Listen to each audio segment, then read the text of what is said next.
Hello everyone and welcome to Lush and Salty Aquariums. My name is Stefan. Thank you for coming to the channel. I'm sitting on the floor in front of a 5-gallon grow out tank and you're looking at a shit ton of fry from my black mollies, which is a leertail strain, tuxedo platies, and a red leertail molly. There might be some swordtails in here. Up in this tank, which I just did a video on previous to this, I have all those species and then some, including, which I forgot to mention, the gold dust molly, the leertail strain. Look at these beautiful fish. There is a German style black swordtail or tuxedo swordtail. There's this gorgeous, ever pregnant red leertail molly that just swam away. There is some robust tuxedo platies. Thank you, Sydney's Angels. The black mollies, which these are already just juveniles that have grown up in this tank. I couldn't catch them out. Are from leertail parents, but that does not always guarantee you will get leertail fry. I'm seeing a percentage of regular fin, a great percentage actually. That is what it is. I'd prefer them all to be leertails, but you can't always get what you want. But as the Rolling Stones once said, if you try sometime, you just might find you get what you need. And I'm getting a little bit of everything in this tank, more than I need actually.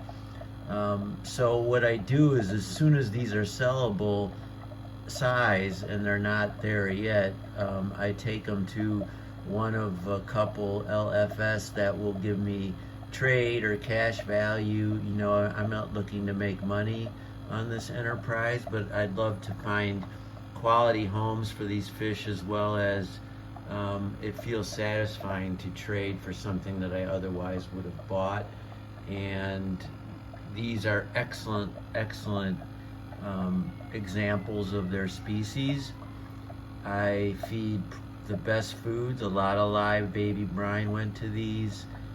I give them algae as well to support, algae wafers I should say, to support their vegetarian or herbivore tendencies. Black mollies are often used to clean algae out of even saltwater tanks, and they're excellent at that.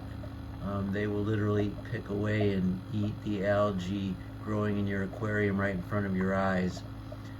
As I said in previous video, my black mollies, or I suppose any healthy black molly, as well as these platies and swordtails, all the live bearers, they're boisterous, they're bountiful, prolific breeders, and beautiful, right? And we just talked about all those things.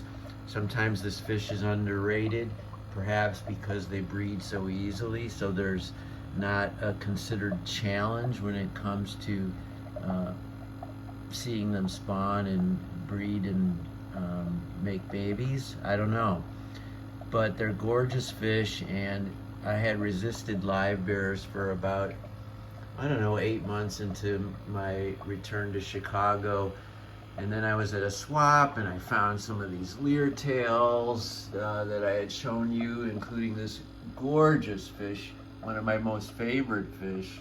God, I hope that's the parent of some of these fry. It'll be hard to tell, but look at that, if you can forgive the reflection. A leertail, beautiful finnage throughout, and striking colors. I'm not using a filter now.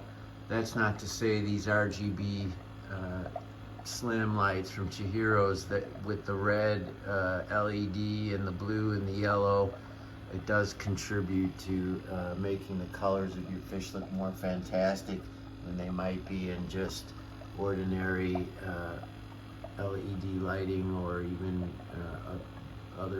otherwise said phosphorescent lighting or daylight. What am I gonna do with all these gorgeous babies? Anyone in the Chicagoland area, hit me up, and I'd love to help you out, maybe hook you up with some of these.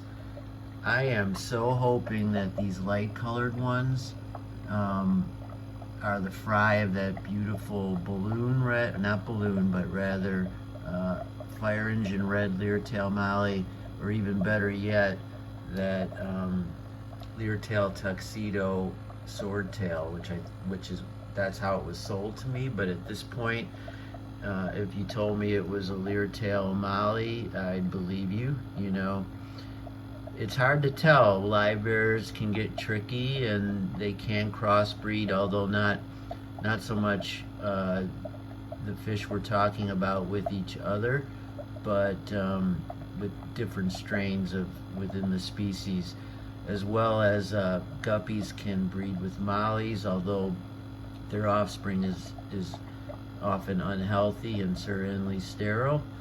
They are from the same species, guppies and mollies, so I've seen it done. You can watch videos on YouTube. It's pretty interesting. Platies and swordtails can also crossbreed, and perhaps I'm missing an equation when it comes to these ratios, but you can start to see the leer-tail on some of these fry. I certainly can't isolate them out for you. I did see what I'm almost positive are fry from the tuxedo platy. In other words, the distinct coloration, the black vest, was already coming pretty apparent. But I also see a lot of standard black mollies, and there's one that's showing a white belly or some sort of color morph within the black, but the ones that are black are jet black with great bellies, excellent fins. These are obviously multiple tank raised generations. They're ick resistant. I don't see them ever just sort of thinning or bobbing back and forth, and certainly I haven't seen ick, so I'm delighted to report that. I'm sitting on the floor, so it is a bit tricky to do anything more dramatic with the camera. We can try to come in here. This grow out tank is nothing special. A couple pieces of zero stone, which are special, and all sorts of cuttings for my display tank. I shouldn't say cuttings, they're more like trimmings where you pull off these Java ferns from a dying big leaf and you get baby plants right off the leaf. So I stuck a whole bunch of them in between some moss on a rock and the zero stone. I've got gravel. There's a little bit of aqua soil beneath it in case I ever wanted to convert to a more planted setup.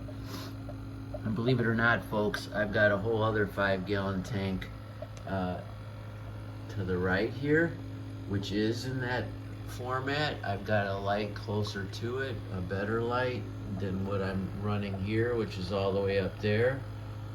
And so I'm able to grow some simple plants. You know, I'm just gonna show you that there's a shit ton, and I bet, forgive my language, but a lot of these black mollies, and then just that one yellow, red, white one that could be a fry from any of the fish that are showing red. But it's funny how I was pretty arbitrary in my collecting from this tank. I would just sweep the net across the top when I saw fry in the water, and then I would divide sort of what I put into here and what I put into there. But clearly here got a whole lot of the red, white, albino, whatever those fry are turning into. There's the tuxedo or gold dust. You see how obvious it is? Look at that. You can just tell that's almost certainly the fry of that guy, right? Which, you know, platies are $2.99. So I mean, I'm not looking at this as a lottery. And if you want to know my preference, I'd like to get some gorgeous leer-tail red. That's what I really want, because I already have the black leer-tail, both juveniles and adults in this aquarium. You can see right there. And so it's not that I don't like them as much as the red, I just already have them. As I said, everyone, I'd love to hook you up with a few of these, but you need to be by me and come get them. You gotta work for it.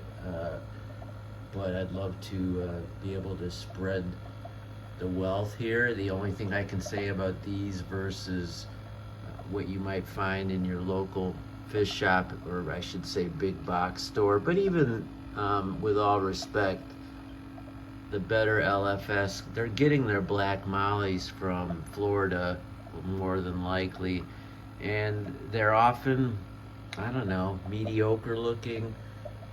They might have parasites, an all too common and significant problem with where you see the emaciated bellies, the clamped fins. These are just better than that, so much better than that. And that's probably why the smart LFS are like, yeah, as soon as they're big enough, Stefan, bring them over. We'll make you a trade. Nothing's fantastic, probably a buck a fish if you really want to get down to it. But if you bring in a handful, it just gives you a wonderful excuse to go visit your friends at the local fish store and feel a little bit more, I don't know, pragmatic or savvy, having come home with some filter media that I got for free or half price. A lot of people are starting to make a decent living selling fish online. I'm not going there, and I doubt I ever will. But I sure love the excitement of raising them up. I said it before, black mollies were the very first fish I got as a child, even before guppies and goldfish. And when I saw those first little like black dots with fins in my tank, my bowl actually. I had a bowl with like gravel and a few rocks and shell, an inappropriate shell, but that actually probably served a purpose because black mollies in general, a lot of live bears like hard water, higher pH, things that a shell can bring into the water. That being said, my story was about the joy of experiencing a live birth for the first time, and I got to see it with black mollies, and we're seeing it again here. All right, everybody, thank you for watching.